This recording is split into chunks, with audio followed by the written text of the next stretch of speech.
Veruca and her 17-part series explained part 2. She eventually leaves and goes back to the UK.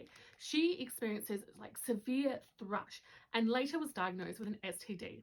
She suspected it was from him, specifically after seeing him talk to other girls during his stay. So he was sleeping with her and other women while he was staying at her house because they are having a baby together.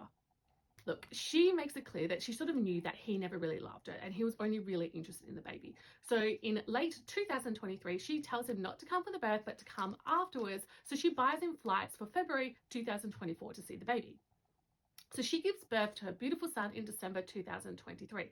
And Dwayne was all over it, calling her constantly, wanting photos of the baby and updates.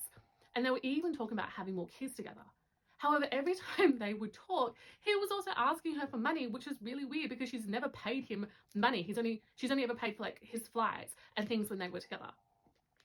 So the baby unfortunately passes away at the beginning of February 2024. And this is an extremely upsetting and stressful time for her. Dwayne was supposed to attend the funeral, which was on Veruca's birthday, because she already booked flights for him the year prior.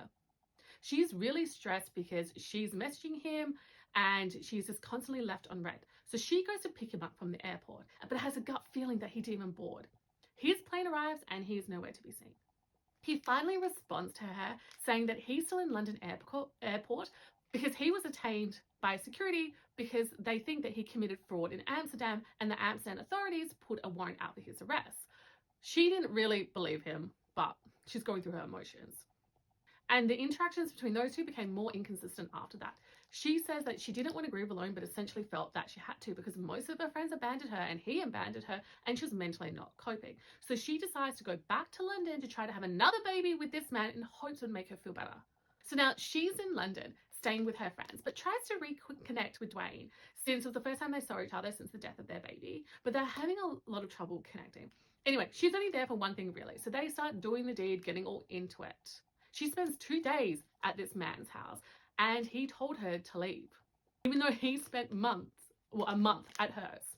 So she's feeling rejected, she's feeling overwhelmed. She leaves London straight away and flew to Bali, and that's where the story ends.